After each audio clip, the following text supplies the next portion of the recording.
بسم اللہ الرحمن الرحیم۔ اولیاء ملتان میں حضرت شیخ رکن الدین والعالم کا مختصراً تذکرہ پیش ہے۔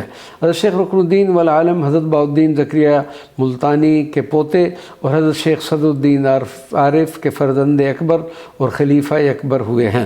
آپ سلسلہ سہروردیہ کے چراغ اور بلند پایا عارف ہو گزرے ہیں۔ آپ 9 رمضان المبارک 649 اس دنیا میں تشریف لائے۔ آپ نے ابتدائی تعلیم اپنے والد محترم اور روحانی تربیت اپنے دادا سے حاصل کی۔ 16 برس کی عمر میں تمام علوم ظاہری سے فراغت حاصل کر لی۔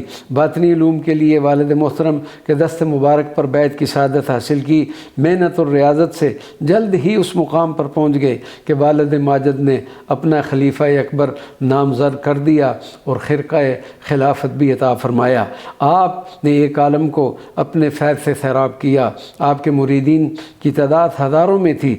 16 رجب 735 ہجری اس جہان فانی سے آپ نے کوچ فرمایا۔ آپ کے جنازہ میں لاکھوں افراد نے شرکت کی۔ آپ کا مزار مبارک تاریخی اور تعمیری اعتبار سے ملتان کی قدیم عظمت کا نشان ہے۔ مزار مبارک کا گنبد محیط کے اعتبار سے بر اعظم ایشیا کا دوسرا بڑا گنبد ہے اور اپنی خوبصورتی کے باعث زائرین کی نگاہوں کو خیرہ کر دیتا ہے۔ آپ کا مزار مبارک سلطان غیاث الدین تغلق نے تعمیر کروایا تھا، جو مرجع خلائق ہے اور لائق زیارت بھی ہے۔ وما علینا الا البلاغ المبین۔